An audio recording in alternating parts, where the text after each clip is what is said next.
Grammar English में दो तरीके से एग्जिस्ट करती है। एक ग्रामर को बोला जाता है ट्रेडिशनल ग्रामर और दूसरी ग्रामर होती है बेटा फंक्शनल ग्रामर। ट्रेडिशनल और फंक्शनल ग्रामर में क्या फर्क होता है? जो आप अपने आसपास की दुनिया में इंग्लिश बोलते हैं फंक्शनल ग्रामर से इंस्पायर्ड होती है, अमेरिकन ग्रामर से। और जो इंग्लिश आप लिखते हैं यानी कि ग्रामर राइटिंग में जो हम इस्तेमाल करते हैं वो ट्रेडिशनल ग्रामर होती है, यानी जिसके रूल्स कभी बदले नहीं जा सकते।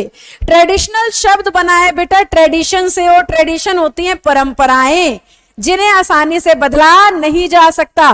तो ट्रेडिशनल ग्रामर के जो रूल्स हैं बच्चों वो कभी भी चेंज नहीं होते। आपने एक बार सीख, आपके पोतों पड़पोतों बच्चों तक वो रूल सेम रहेंगे। अगर आप आज मुझसे अच्छे से इंग्लिश ग्रामर सीख लेते हैं ट्रेडिशनल, तो आपको जीवन में कभी किसी के भी लिए वो इंग्लिश दोबारा सीखने की जरूरत नहीं रहेगी। और पीडीएफ में आपको देती हूँ, वो प्रिंट मोड में होते हैं, आप उनका प्रिंट आउट निकाल करके रख सकते हैं। जितनी भी क्लास में लाइव पढ़ाती हूँ वो 1 साल तक आपके फोन में रिकॉर्डेड रहेंगी, आप जितनी बार चाहो उतनी बार सुन सकते हो।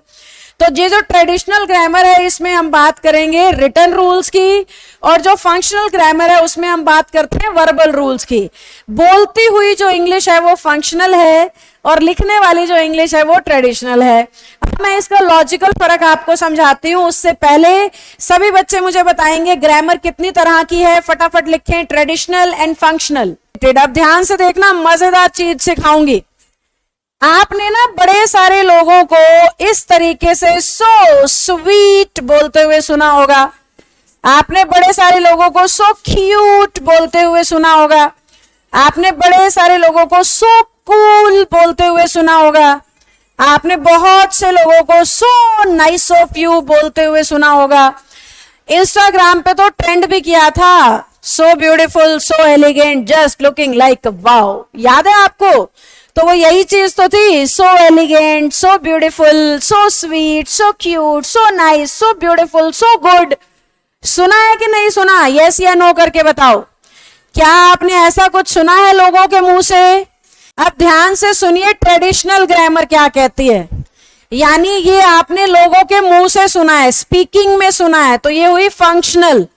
ट्रेडिशनल ग्रामर और फंक्शनल ग्रामर में कितना बड़ा फर्क है ध्यान से देखना, बड़ी मजेदार बात सिखाने वाली हूं।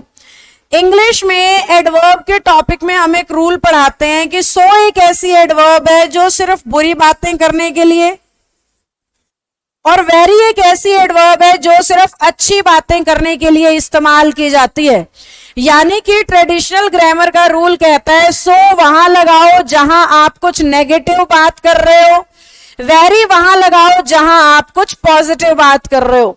जहां जहां पे भी आप किसी की बुराई करना चाहते हैं आप सो कहिए, और जहां जहां भी आप किसी की अच्छाई बताना चाहते हैं तो आप क्या यूज करो? आप वेरी यूज करो। ये ग्रामर का एक रूल है जो इंग्लिश राइटिंग में बहुत काम आता है, जबकि बोलती हुई इंग्लिश किस बात पे फोकस करती है? बस बात समझ आनी चाहिए, सही है या नहीं है उस बात से कोई फर्क नहीं पड़ रहा। दुनिया अंधों की तरह यूज कर रही है फंक्शनल ग्रामर को बिना ये जाने कि वो ग्रामेटिकली सही है या नहीं है।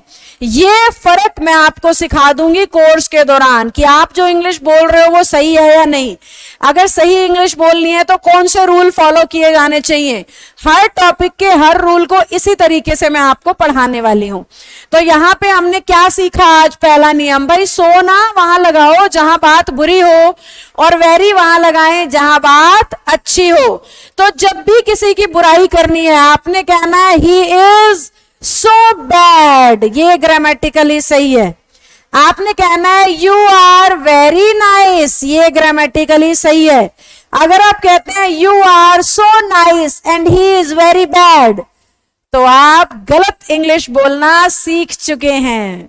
इंग्लिश बोलने के लिए फ्लुएंसी मैटर करती है, इंग्लिश ग्रामर में एक्यूरेसी मैटर करती है।